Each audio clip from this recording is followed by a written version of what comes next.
Arlo. I'm gonna sit here. Do you want to be in the video? My spot. Hey everyone, it's Vanessa. Welcome to my channel. If you haven't seen my last video, it's just a little bit of an introduction to this channel. So go check that out if you haven't seen that one already, and then head back to this video. In this video, I kind of wanted to cover a little bit more of the questions I received from Instagram. And I do answer them, it's just I can't go into depth about everything I want to say to you all on Instagram, so I'm making this video. Yeah, let's get started. So the question I get a lot on Instagram is, how do you start yoga? Where do I start? How do I start? How did you start? And I'm going to answer all of that today. Before I go into how you can get started, I'll just touch base a little bit on how I got started. I actually am not a full-time yoga teacher. I work as a web designer and web developer. That's my main gig. I went to school for graphic design, but I love yoga just as much. And I'm trying to balance both of them and do them both equally. How it all started was I was working as a web designer, basically hunched over my computer every single day, typing away. After 2 years, I started to feel so many problems in my wrist, carpal tunnel developing, the nerves would pinch all the way up into my neck, my posture was horrible. Not to say that it's the best now. And I just had all these issues coming up, whether my back hurt a lot or my hands were just tired, my fingers, especially my pinky, felt numb all the time. I wasn't moving too much at that point. I wasn't very active. I mean, I did walk around a lot and I did kind of dabble in Zumba. The cats are going crazy. So yeah, I dabbled a little bit in Zumba. And that was fun. That was really fun. I was maybe 30 or 40 pounds heavier than I was now. Fresh out of college, living that college lifestyle, eating pretty bad food every day. I was definitely heavier than I was now. So I started getting into Zumba. That was fun. And then that same friend and teacher started getting into yoga. She became a certified yoga teacher and she asked me to join one of her classes. So I did. It was a very small class and the class was great. There were some elements in the middle of that class that really sparked my interest. I just remember thinking, oh, whoa, hey, this is kind of cool, this is kind of fun, feels good. My arms are burning. Is this what yoga is? Maybe I have been taking the wrong stuff this whole time. Those were all like my split-second thoughts, guys. After that class, I went home and went on Instagram and started actually looking up yoga. And that's where I found this huge community on Instagram of yogis and these yoga challenges and just really amazing poses. I didn't open up my own account just yet. This travel account that I noticed, just a travel account, I think it was called 30 by 30. One of their challenges that they had going on was to strike a yoga pose in any country. So I pulled out my longboard. I did a handstand on the longboard. I held it for like a split second. I posted the picture on my personal Instagram account. They really loved it, so they deemed me the winner of that challenge and they sent me a yoga mat. So I won my very first yoga mat from that simple challenge. I didn't think anything of it. I didn't think I was gonna win or they were gonna even notice me. And there it was. I won a yoga mat. They sent it to me. It's incredible. I'll go get it and show you.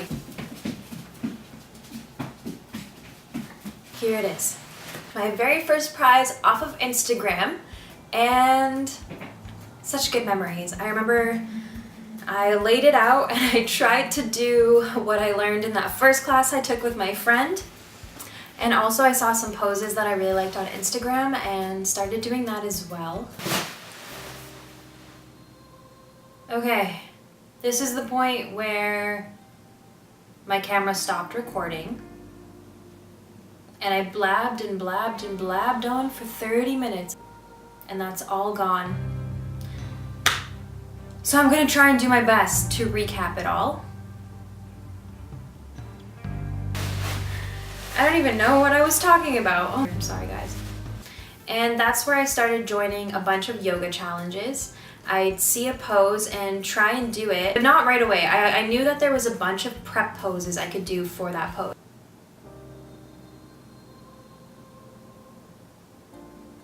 Yeah, I would join a bunch of yoga challenges, and they would post the pose of the day, and I would try to do that pose. They'd also list a bunch of prep poses you could do before. So for example, if it was a crazy scorpion handstand for the pose of the day, I obviously couldn't do scorpion handstand yet, so I would do a prep pose for that. Doing a handstand against the wall and posting that instead. It is totally cool. You don't have to post the exact pose that they're doing to play along with the challenge, learn something new, and possibly win a prize. So I was learning a ton of stuff off of Instagram, just joining challenges, looking up yoga flows.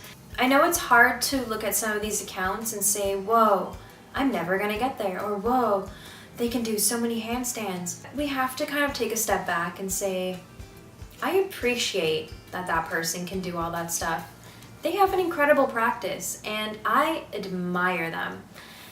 And I know that I can't do that pose, and so I won't. And it's as simple as that, as simple as taking a step back and saying, can I do that or not? And if the answer is no, then don't do it. If the answer is yes, give it a try. If you can't do that pose fully, there's always so many different levels before you get to that full pose that you can try out as well. If you can't pincha, do a dolphin pose where you're on your forearms in down dog, walking your feet closer and closer to your face.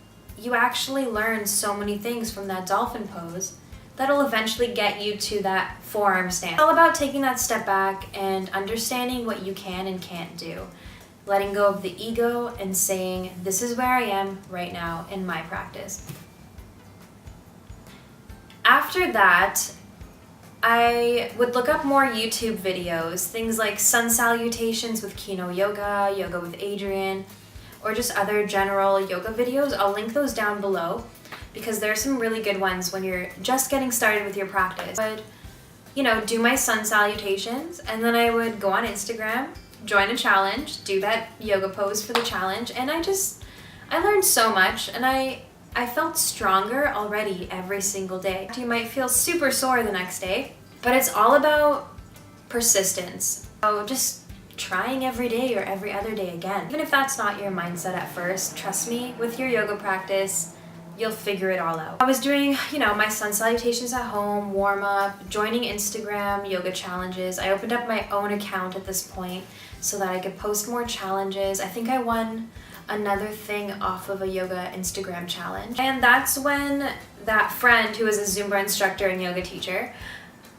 told me that she started working as an EE, an energy exchange person, at a yoga studio. You go in and you volunteer to clean the studio for a few hours once a week usually. You empty the tea and refill it, you'll roll up all the yoga mats, do like little tasks here and there. And in exchange for that, they usually give you unlimited yoga classes at that studio, or say a pack of 5 for the week. And that is an incredible way to break into the yoga studio scene.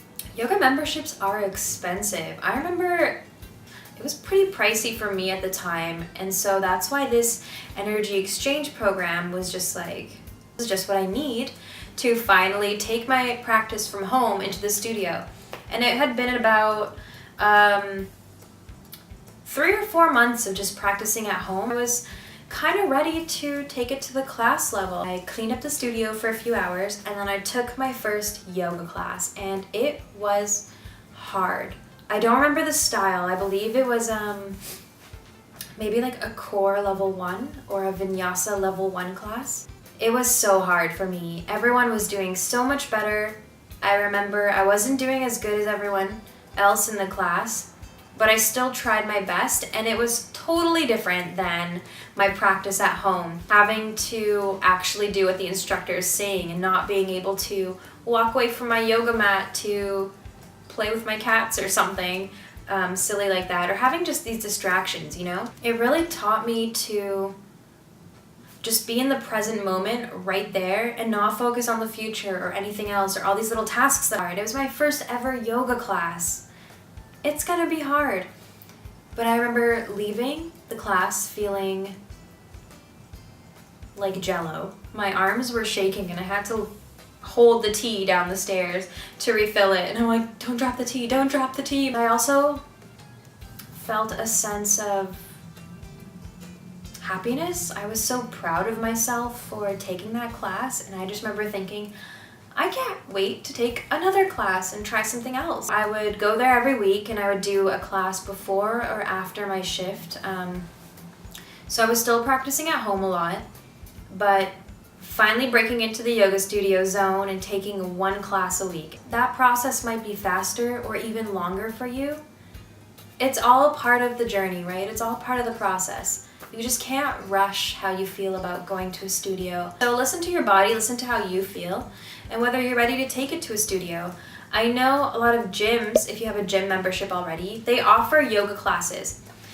There's good and bad to that. So the good is sometimes those yoga teachers are actually legit yoga teachers who mostly teach at studios. So you are going to experience a similar class style. The thing is, the people taking that class are runners, they're gymnasts, they're yogis, they're also people who are snowboarders. So I don't think it's going to be as similar as going to a yoga studio and taking a specialized yoga class with people who are there only for yoga and not for the gym and working out and lifting. So those are the two differences between a yoga studio and a gym. Looking at all the classes, I know it's intimidating. There's Hatha yoga, there's core yoga, vinyasa, hot yoga, reduced, Ashtanga, then there's like all these other kind of specialized things like Bikram. I didn't like my first ever yoga class I ever did. I definitely should have given it another chance. Tried a different style. Maybe it was just that one class I took was a little bit slow for me, because I personally love faster vinyasa style flows. I really like moving constantly. It really helps me keep in the class, in the moment, in the studio, versus moving very slowly or doing a yin or restorative class. A lot of studios offer beginners yoga. That's kind of the first class you should take. The great thing about beginners yoga is you're gonna get a lot more cues for the pose. So you're gonna learn how to do the pose the proper way right away. You're not gonna feel like the only one in the room who has no idea what they're doing in a beginner's yoga class, because generally no one has any idea what they're doing in that class, and it's great. You can all learn together. After that, you can definitely take a Hatha yoga class. Maybe a level 1 or a level 1-2 Hatha yoga would be a great start into a more advanced practice. We're holding the poses for 5 breaths on each side, so it's not going to be a fast-paced class. If you feel like Hatha yoga is just a little bit too slow for you, don't give up yoga just yet. Try another class. Go for a vinyasa level 1 class or a vinyasa level 1-2 class. You're going to be moving a lot more. Fun transitioning and sequencing, and you get to do some things that you wouldn't do in a traditional Hatha or beginner's yoga class. So that would kind of be the next step. After that, there's things like reduced heat and hot yoga.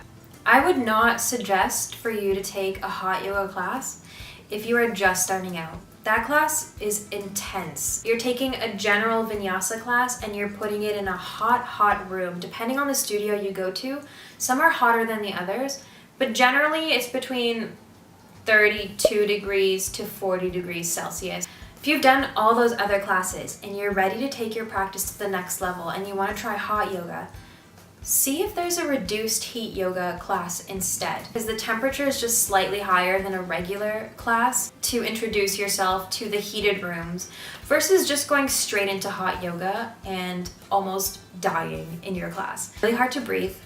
It's a lot of humidity.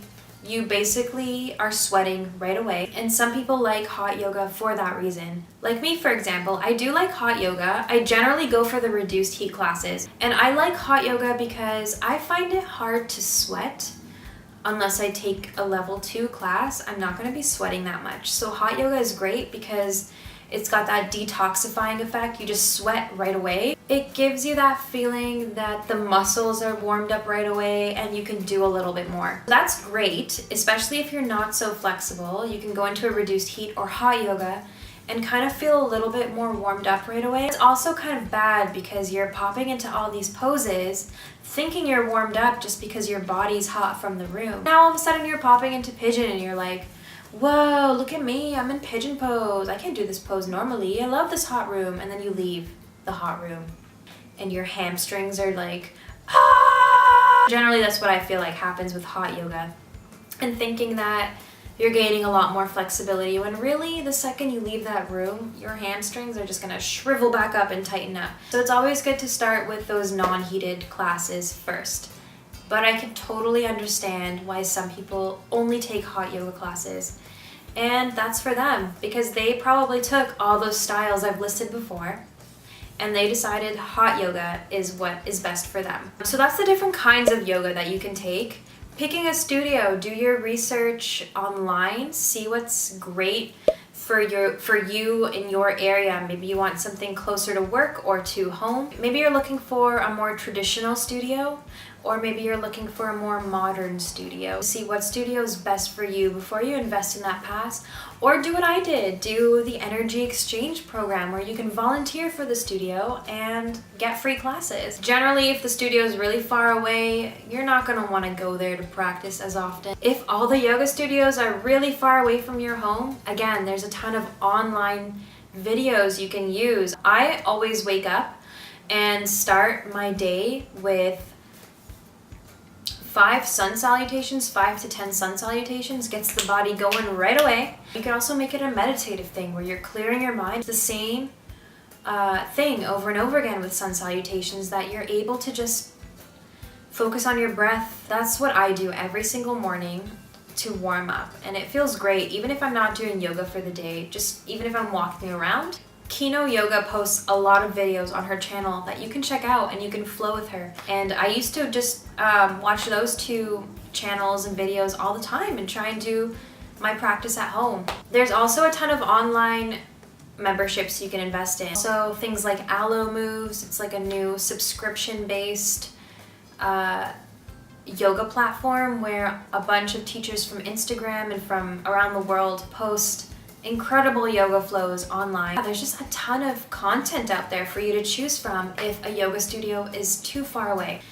But I 100% suggest to you to go to a yoga studio at some point. Practice at home first, but eventually take it to a yoga studio because the benefits are incredible there. You're gonna get all the cues, you're gonna get hands-on adjustments from the teachers where you can chat with them after, see what's working for you, what's not working for you. It's also really good to get out and kind of go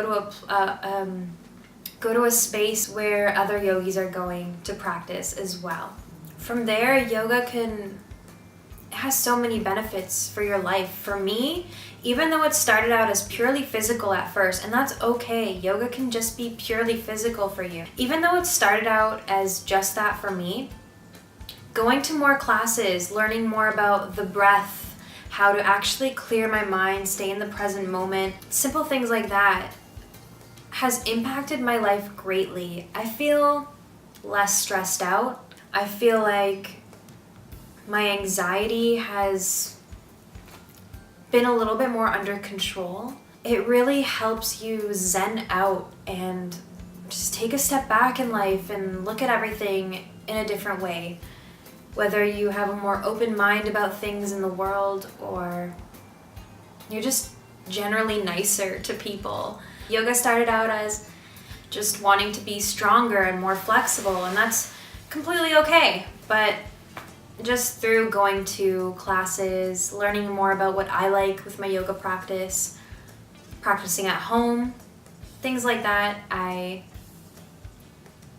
just so many more benefits to yoga than being purely physical. I know it's intimidating to go to those yoga classes, especially for your first few classes. You're gonna feel like you're all in your head. What if someone's looking at me? What if I fall in this pose? These are all thoughts we've all experienced at some point in our lives when we first went to our first yoga class. Kind of have to break that mindset and just do it, you know?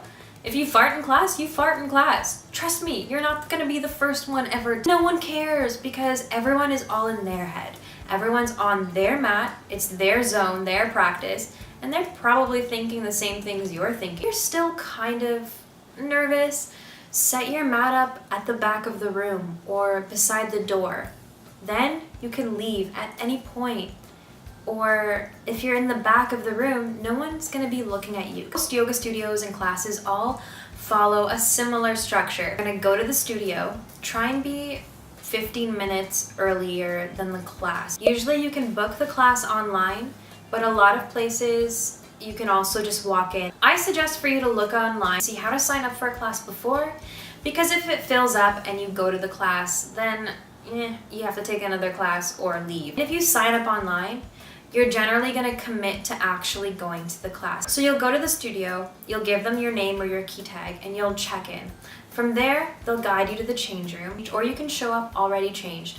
Bring your yoga mat, a water bottle, maybe a towel for sweat. After you've changed, you bring your mat and your stuff to the studio room. Set up your mat, whether it's in the back or in the front or wherever you'd like. You just sit and wait. You can lay on your back and wait, or you can do some wrist stretches. I always suggest for people to do wrist stretches, and maybe I'll do a video later on a couple of wrist stretches I love before starting your yoga practice or class. The teacher will come in, set up their music, their props, maybe they'll come by, say hello, and then you'll start the class either in a seated position, child's pose, laying on the back with a few words of encouragement from the teacher. Then you'll do some light stretches, getting into deeper stretches, standing poses, building all that stuff up, making it harder and harder and harder, and then at the end, you'll start to cool off. They'll put you in Shavasana, your resting pose.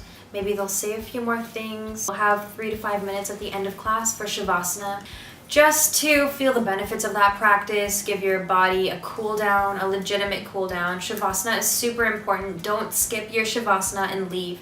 And Shavasana is hard. At least for me, it was really hard. Keeping my eyes closed and my mind clear was so hard. I actually have a separate towel just to cover my eyes, because I could not, for the life of me, keep my eyes closed. They kept wanting to just like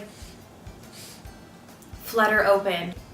So I would bring a towel to put over my eyes, and that just made me feel so much better. Enjoy the benefits. Maybe you're feeling sore, maybe you're feeling detoxified, maybe you're feeling even more intimidated than you did before, but give it another chance. If you did not like that class, try another class with another teacher. Keep trying all these styles, other teachers. You will find someone who you mesh with super well. I think that's all the things I wanted to cover. If there's anything I missed, you can leave a comment down below and I will try and answer your question next time or in the comments. I hope this has been super helpful for you. I really do. I don't know if you just watched a video of me blabbing and got nothing out of it, but I really hope you got something out of this because I filmed it twice. So thank you for watching. I hope you found this video slightly helpful if you're wanting to start getting into your yoga practice or not really sure where to start. And you can subscribe to my channel by hitting the red subscribe button on, I want to say this side. Subscribe down below. You can see my other social media channels on Facebook, Asana Vanessa Yoga, but I'll link it below. And also my Instagram at Asana Vanessa. You can check me out on there. Thanks for watching this video, and I'll see you all later. Bye!